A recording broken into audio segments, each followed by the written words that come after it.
Здруженијето на пензионери од Кочани со голем празничен концерт го одбележа 20 декември, денот на кочанските пензионери.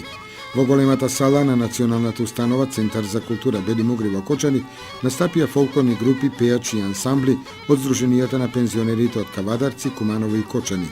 Тоа беше ревија на изворни народни песни и ора и презентација на песнопојната и играорна традиција на кумановскиот, кавадаречкиот и кочанскиот крај. Ќе види еден така квалитетен состав од пензионерски секции на фолклор од Куманово, Кавадарци и домакин од Кочани, мора да биде воодушевен.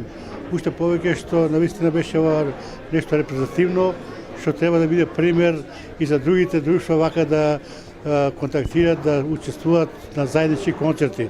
Ова се во исто време ќе бидат и подготовки за наши регионални ревии на песна, музика и игри и за републичката ревија на песни, музика и игри, но толку повеќе што овие ревии Министерството за труд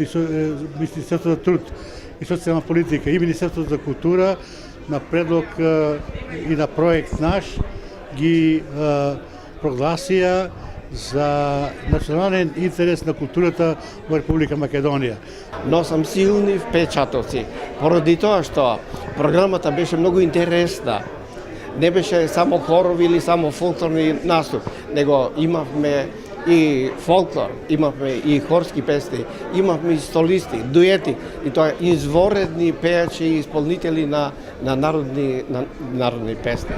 Посебно ме радува што членовите на Здруженијето од Кавадарци и од Кочани се чувствуваат како браќа и толку се сплотени, толку се сакат, чувствуваат што тоа е една голема убавина која што не треба да се прекине. По концертот се одржа другарска средба на која на пригодна свеченост на претседателот на Сојузот на Здруженијата на пензионерите на Македонија, Драги Аргировски, му беше врачен подарок по повод добивањето на високата награда 11 октомври. Пензионерите од Кочани, Кавадарци и Куманово во пријатна и весела атмосфера славеа до доцните попладневни часови во хотелот Национал во Кочани.